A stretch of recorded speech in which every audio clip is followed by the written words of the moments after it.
George Floyd's family held a memorial in North Carolina on Saturday, not far from the town in which he was born.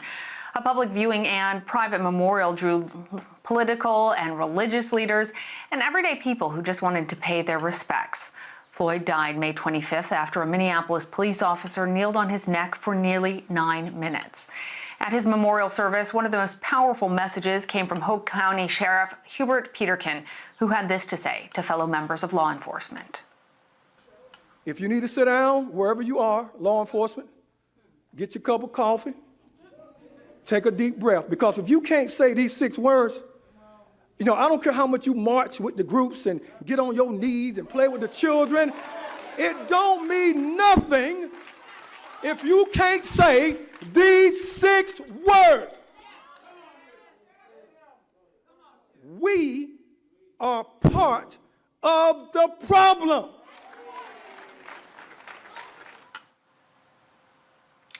And Sheriff Hubert Peterkin joins me now. Sheriff Peterkin, thanks for being with us. And before we get to what you said at the service, can you tell us about the mood there yesterday? It was a long day, Lana. I thank you. It was a lot of sadness, a lot of crying, a lot of emotions flowing, but also a lot of love from all walks of life. All different races came together yesterday for the viewing and for the actual memorial service. Well, we heard you say that members of law enforcement like yourself are part of the problem. It was a bold and stirring message, and it's one that many of your peers are not willing to say. So tell us, why are you speaking out, and what effect do you think it's having? Well, first of all, it has to stop. There's a lot of fear and a lot of distrust in law enforcement. I don't like it. It doesn't feel good. I'm not a retired officer. I am still active. And a lot of times, officers may wait till they retire to say something about the problem that we're dealing with. And then also, if they want to say something right now, trust me, there's a lot of them that want to speak, but they're afraid of the repercussions of being fired because they're telling something that they know to be true. A lot of people are hurting out there. With the fear in the Black community, they're tired of seeing the injustice. They feel like they're not getting treated fair. And I'm gonna be honest, I just say it. They're telling the truth. I see it. When I see that, and trust me, I've had friends who were killed in the line of duty.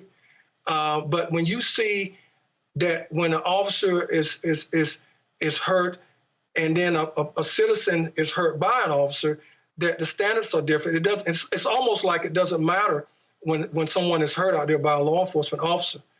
And this keeps happening. The situation with George Floyd has gotten so big. I think the anger and the frustrations that you're seeing out there is a buildup because they haven't seen anything done from the other ones that they saw that was done wrong. And so I just want to see change. I want to see law enforcement and the community come back together if we can do it. I think we can do it if we sit down and start talking about this stuff, and not just sit down and talk about it, but put things in place.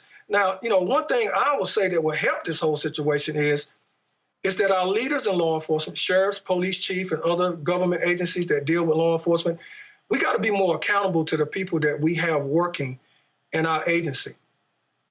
You got to have your police officers and sheriffs and so forth, the deputies and the police officers who are at the bottom line of this thing, who are being managed, police each other. The officers out there, this can't be a fraternity where you see wrong amongst your fellow officers and you won't step up and say anything. You have an obligation. If there's a racist officer or someone in there who don't like any, and I'm just not talking about white and Black, or it can go either way. But if they see anything being done that's against the rules, the policy, no ethics, no integrity, they need to speak up. Take it to the top. Don't hold it. And so that is another thing that they need to do. But then also, we got to quit passing the trouble. I see so many times where, and I'll speak for myself, I've fired officers for prejudice. I've fired them for excessive force. And the next thing you know, they're 2 counties over. That doesn't make sense. That person does not need to be in law enforcement. I have even taken a step further. I have actually went up in Raleigh, where our state capital is in North Carolina, and had certifications pulled, sit in court fighting for that officer to lose his badge. That accountability goes all the way. And I think when you do that as a leader, you are saving that officer's life. A lot of officers don't need to be in this business. I tell them all the time. I wrote a book, and I'm just going to say it. I wrote a book in 2018, and I said it in that book. If this job, if this business is not for you, if you have prejudice and you cannot separate your angers and frustrations or whatever it is that you had growing up, turn in your badge. Find a different job, find another career.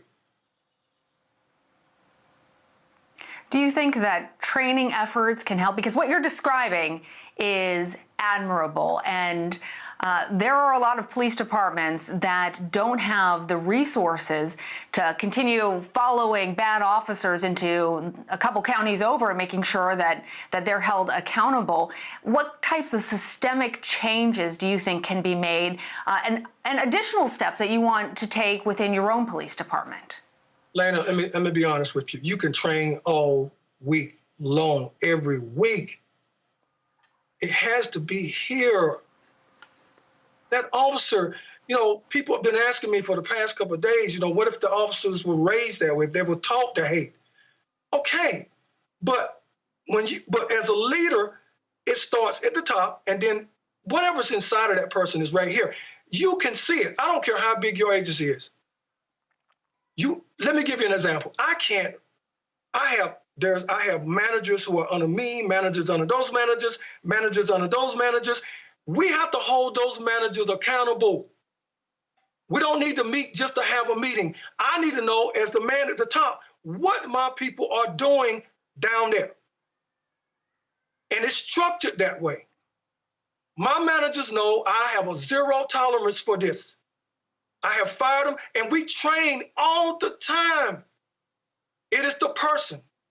And when you see that ugliness in an officer, to me, depending on what it is, and me, I have a zero tolerance.